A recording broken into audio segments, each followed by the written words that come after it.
Guns, Mr. Guns. This is the Walther PPKS, just like James Bond used to tote. Check out the video.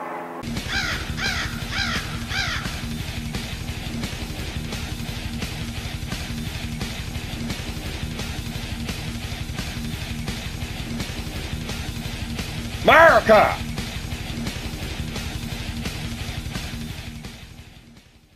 Alright guys, we're going to run the Walther PPKS today. This one's in the stainless version. It's pretty cool. It's a little gun in 380.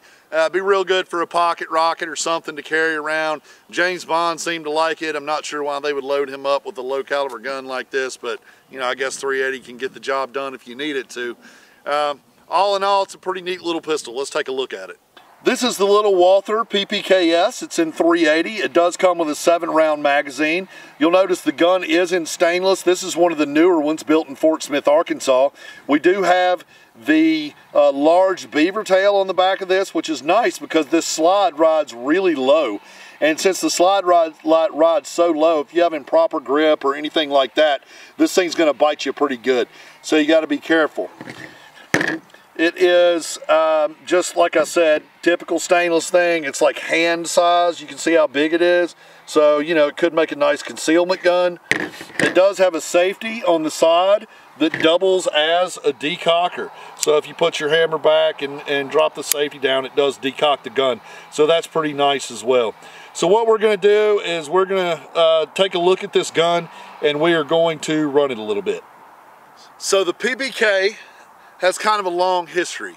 It's based off of the PP, which was a little bit larger gun, and they shortened it down and shortened the barrel and shortened the grip and made the PPK. And the PPK was invented in the 30s, I believe about 1931. Interesting piece of history, in .32 caliber, this is what Hitler supposedly put in his mouth and ended his shitty situation. So this gun is in 380. Over the years, they've been manufactured by different people. The PPKS, the word S, it kind of means sport. PPK stands for some German stuff that I don't really understand, but it's like police detective gun. It was originally there for this to be a carry gun that was small for the police. So like I said, versus the PP, it was a little shorter, had a little shorter grip. So what they did in 1968 Gun Control Act, the PPK did not fit well within that, so they had to make some slight changes to add a little weight to this gun, and it has a little bit longer grip than the PPK with one more round in the magazine. This one has 7 rounds. So they made the PPKS to be compliant with the 1968 Gun Control Act. And then it's been built by a few different people over the years. Inner Arms has imported or made them, so did Smith & Wesson, and now they're made by Walther domestically here in the United States instead of it being an import, and it is done in Fort Smith, Arkansas. This one's in 380. As you know, this thing was popularized in Bond movies and things like that, so it's kind of a really iconic handgun. I've never really had the opportunity to shoot it, so what we're going to do is run it and see whether we like it or not. I've got to be careful because this slide rides so low and my hands are large, so you can see that it has a tendency to want to get into my fat hand here where the slide can get in and get some slide bite. So if I embarrass myself shooting or get some slide bite, I hope that I'm gripping it right, and it's just because of my meat, you know, whatever you want to call them, my giant meaty paws. So here we go. We're going to run this gun a little bit and just see if it shoots worth a damn.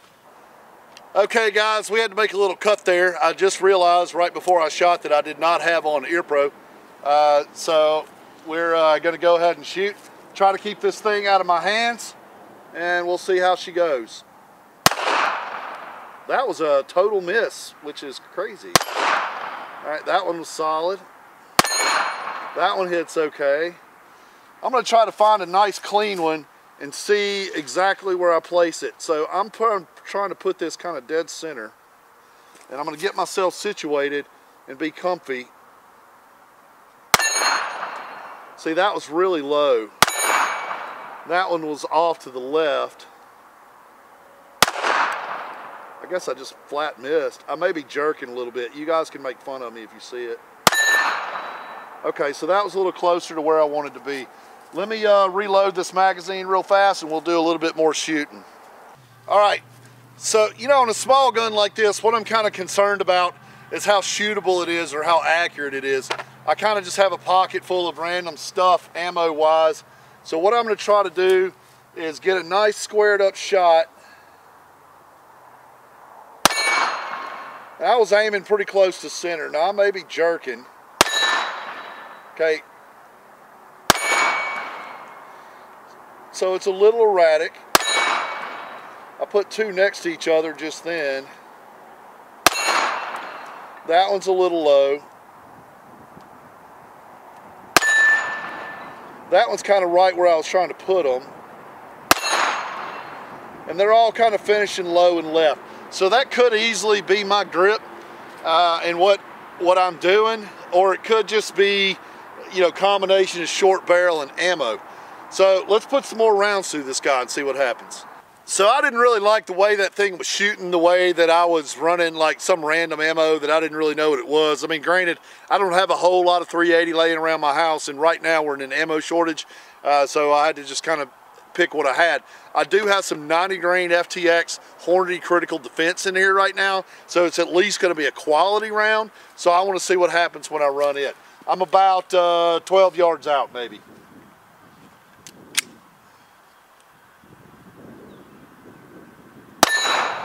Okay, that's a lot more direct where I wanted it to be, but now I do have a little stovepipe. Actually, it was not a stovepipe, it was more like a mag catch. It didn't even stovepipe the round, it was just sitting on top. So let's try again. That was a miss totally. Okay, that one's good. What the hell is going on? It's like it's throwing them random places. See, because those are stacking right on top of each other. And so did that one. And so did that one. So I guess we can say fairly certainly that that's a reasonably accurate gun. Let's go ahead and reload another mag of this Critical Defense, and we're going to run it a little bit more too. Okay, let's do one more little dance with this Critical Defense and see how it goes.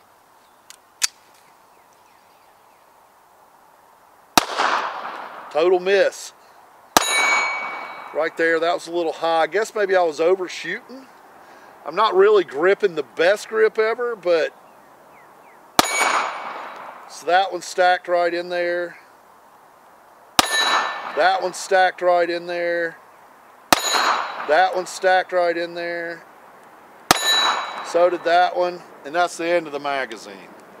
So for a really short barreled little pistol at like 12 to 15 yards is where I was shooting there, probably closer to 12 on this Critical Defense stuff.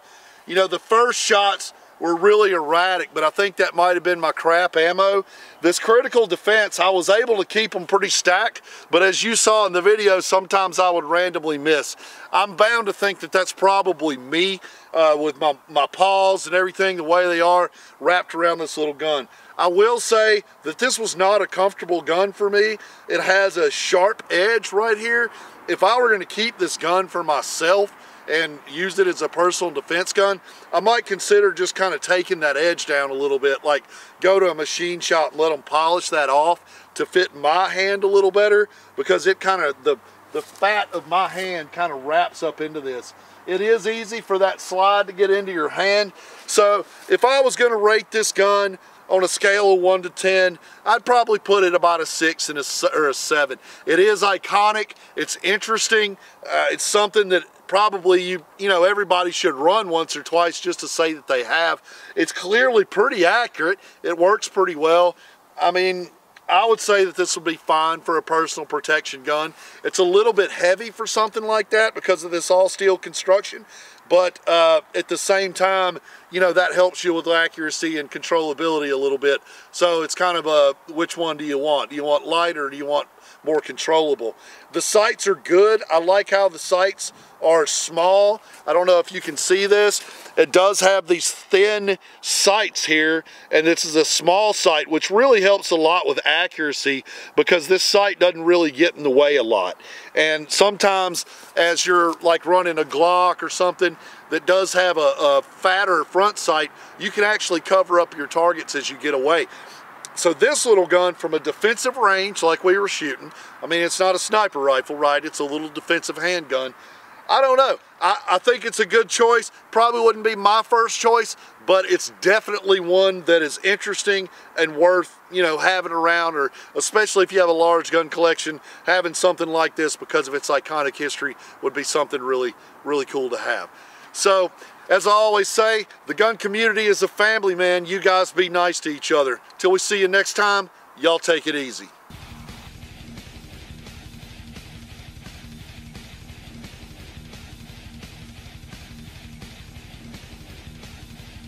America!